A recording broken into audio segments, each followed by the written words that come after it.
Pipili toll gate निकटस्थ गांपड़ा ठारे प्रभु श्रीराम नूतन मंदिर प्रतिष्ठा उत्सव महाडंबर रे पालित होई जाइछि। 9 दिन व्यापी अनुष्ठित उत्सव रे आखपाख अंचलरू जोग देइथिले हजार हजार श्रद्धालु। प्रथम दिवस रे अंकुरारोपण कार्यक्रम होइथिला बेले द्वितीय दिवस रे कलश यात्रा अनुष्ठित होइथिला। भार्गवी नदीरू शोभा यात्रा रे श्रद्धालु जल कलश आनी यज्ञ मंडप रे स्थापन करिथिले। प्रत्येक दिन गोपूजा साला पूजा सांस्कृतिक कार्यक्रम सहित शेष दिन रे विग्रह मानक प्राण प्रतिष्ठा सिंहासन विजे और पूर्णाहुति कार्यक्रम संपन्न होइथिला। कर्ता भावे किशोर छोटराय और तांको धर्मपत्नी दायित्व तुलाइथिले। ओडिशा ब्राह्मण समाजर उपसभापति पंडित भक्त चरण दास और सहयोगी पंडित माने यज्ञ कार्य और प्रतिष्ठा कार्य निर्वाह करथिले। ओरकल पंचायतर जनसाधारण माने एही कार्यक्रम रे पूर्ण सहयोग करथिले।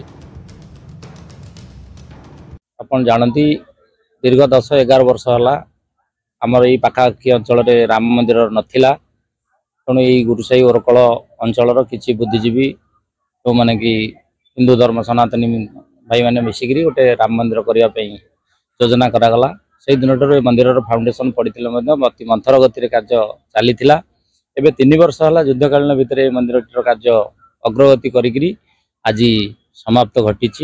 प्रभु श्रीराम आज आसन रे विराजमान कर सारी।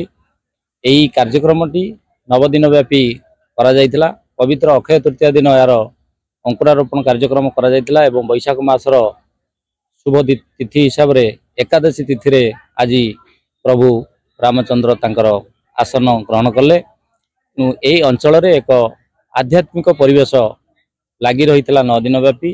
अंचल समस्त बुद्धिजीवी समस्त राम प्रेमी भक्तबंधु साहाय्य सहयोग हाथ बढ़ाई समस्त सहयोग आज एत बड़ कार्यक्रम सुरखुर हो पारि। प्रभु श्री रामचंद्र आसन में विराजमान कर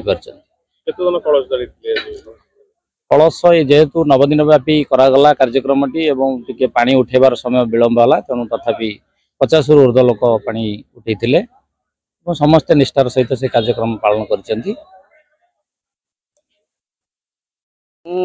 पंगुं लंघयत गिरि यत कृपा त्वामहं वंदे परमानंद माधवं। श्रीराम भगवान प्रभु निजे विराजमान करिसेंती मंदिर प्रतिष्ठित कराइले। तार 2 दिन 5 दिन पूर्व समस्त राम भक्त माने उपस्थित होइछंती।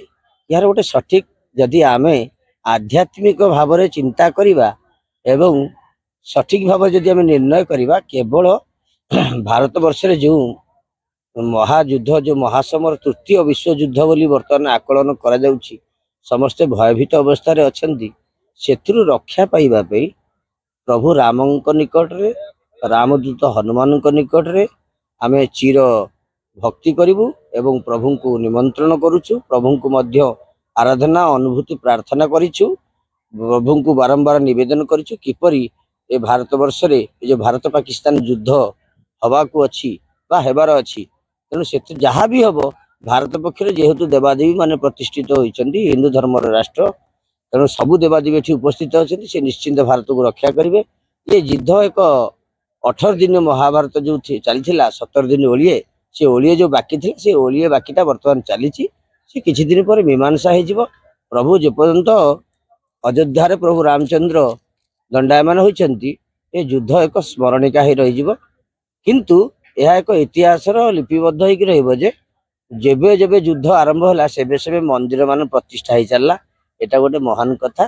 प्रभु सीताराम का आशीर्वाद रु प्रभु सियाड़े युद्ध करिवे कोन याडे मेन जगह टाकू एठी आगरे अछंती आपनकर इंडियन नेवी रो गोटे आगर गोटे अछि ऑफिस अछि तेणु जेहेतु से कोस्ट गार्ड ऑफिस अछि वे तो प्रभु से जगह टाकू जगी देले। भगवान रामदूत हनुमान को मध्य प्रयोगात्मक विधान रे निजे मध्य अष्टधातु मूर्ति रे पितल मूर्ति रे बनै हनुमान को भी पाखे रखी दैछंती। तामाने विश्व रक्षा निमंते स्वयं भगवान निजे ही विराजमान करछंती। तेणु रामंकर लीला गुरु बिनु भवनिधि तराई न कोई जोई बिरंची शंकर सम होई। तेणु प्रभुंकर ये लीला से अपरंपर लीला को आम अनुभव करवा प्रभु को दर्शन करवा प्रभु का आशीर्वाद पाइबा एति कहबी। जय सीताराम जय श्रीराम।